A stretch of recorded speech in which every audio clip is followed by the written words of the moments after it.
श्री स्वामी समर्थ. लीलेचं नाव आहे मोक्षाचा मार्ग दाखवणारे श्री स्वामी समर्थ. हरवलेल्या पाडसाचा शोध घेत ते हरिण व हरिणी उभयता श्री स्वामी समर्थांजवळ आले. श्री स्वामींच्या आश्रयाने सुखरूप राहिलेल्या पाडसास पाहून त्या दोघांना आनंद झाला. त्या दोघांना पाहता श्री स्वामी समर्थ म्हणाले, काय रे विप्रा, आम्हास ओळखत नाहीस काय? तू आमचा भक्त आहेस. गणगापुरात आमची सेवा करून रोगमुक्त झालास. पूर्वी सत्पुरुषांचा छळ केलास म्हणून हा हरणाचा जन्म मिळाला.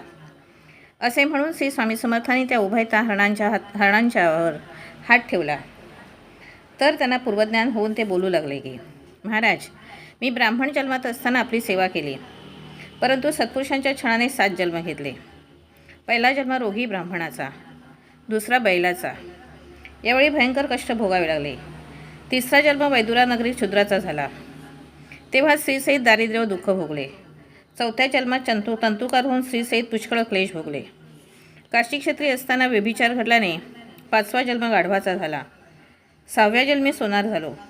त्या जन्मात पुष्कळ सुवर्ण चोरी केली, परंतु माझ्या स्त्रीने साधू संतास दानधर्म केल्याने 7वा जन्म हरणाचा आला. आपले चरण दृष्टीस पडले. महाराज, आता या जन्मखेपा पुऱ्या झाला. या संसार भयापासून मुक्त करा. हे सर्व ऐकून दीनदयाळू श्री स्वामी महाराज म्हणाले, अरे, काही दिवसांनी आम्ही फिरत फिरत दक्षिण देशी येऊ. त्यावेळी तुम्ही मनुष्य जन्मात येऊन आमच्या भेटीने कृतार्थ व्हाल. जा आता. या लीलेचा बोध असा आहे, मनुष्य योनीतच मोक्षप्राप्ती होते. जसे आपण कर्म करतो तसेच फळ मिळते.